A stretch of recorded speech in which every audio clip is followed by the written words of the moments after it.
3, 2, 1, 0. All engine running. Liftoff. We have a liftoff. 32 minutes past the hour. Liftoff on Apollo 11.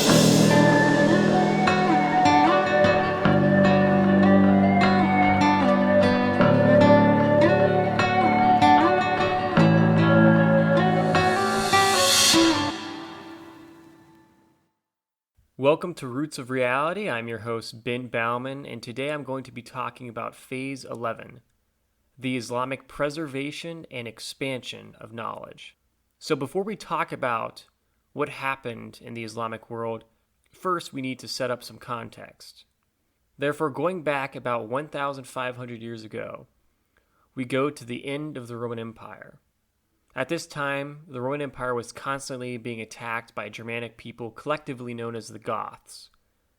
The Goths had been conquering different parts of the Roman Empire one by one for years.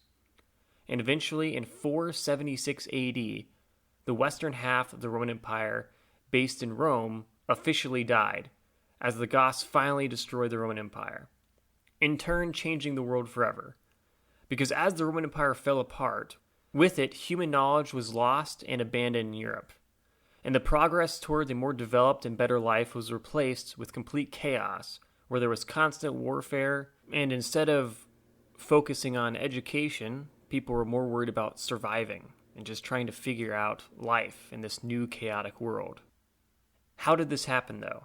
Well, first we need to clarify that the Gothic invasion was not the root cause of the collapse of Rome, but rather was the final blow to an already dying empire. You see, the collapse of the Roman Empire, like most throughout history, were due to various issues.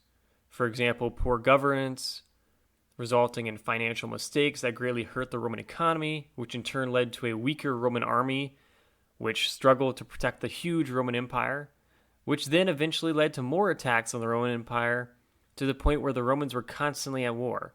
And these conflicts often disrupted the empire's ability to trade with other civilizations, and these attacks on the Roman Empire also hurt Roman crop production, thus in turn hurting the Roman food supply.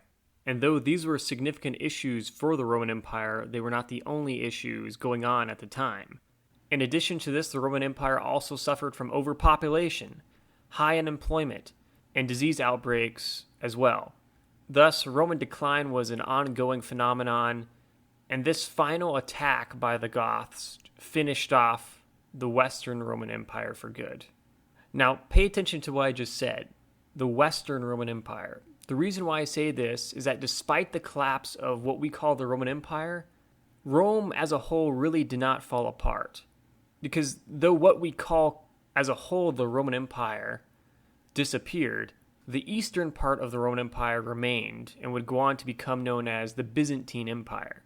And this is not a surprising result, because off and on for a couple hundred years before the Roman Empire collapsed, the Roman Empire was actually split in half, with the West being ruled by one emperor and the East being ruled by another, because the empire figured out that it was too large to be ruled by one person over time.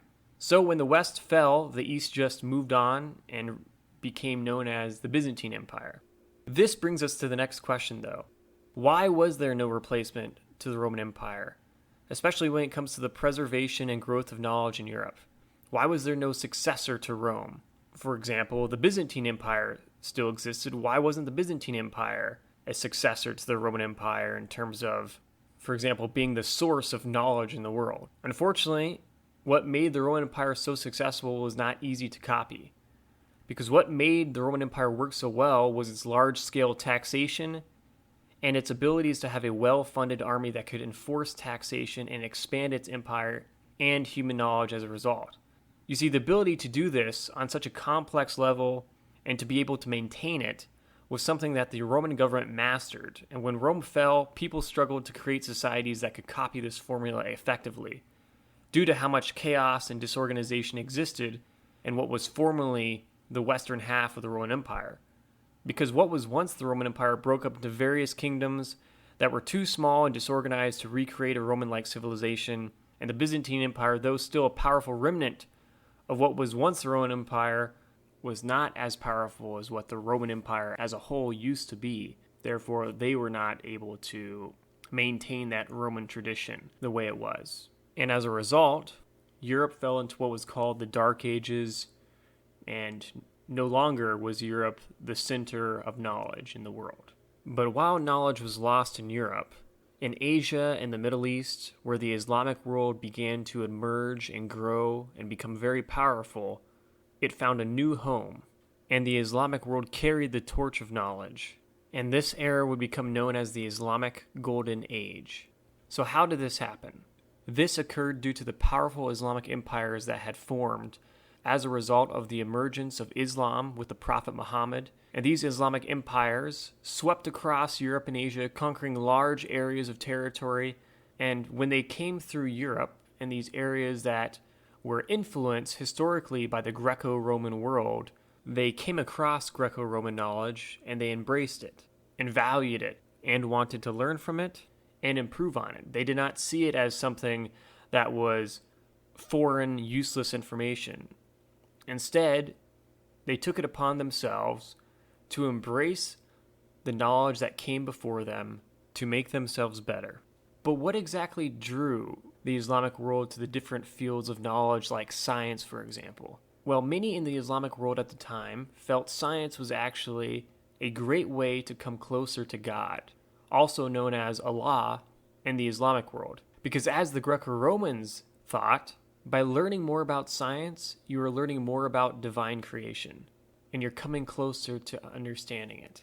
Therefore, the Islamic world embraced this knowledge and made many contributions to science, especially when it came to the fields of mathematics and astronomy and medicine, leading to many different inventions and a greater understanding of the universe we live in.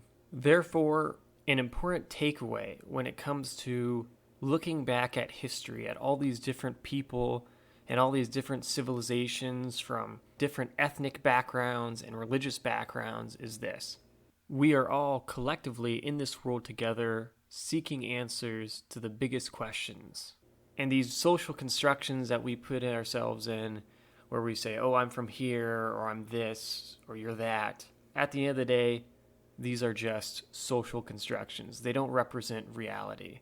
Reality is we are human beings, and whatever you believe, we are still human beings. All of us have way more in common than things we don't have in common. And the one thing that we all have in common is that we desire the truth. And we all want the truth and want to understand the world. And throughout history, all people from all different backgrounds have contributed to the human goal of finding truth. And that is really amazing and special. Therefore, as always, remember, 13.8 billion years led to you. So make the most of it.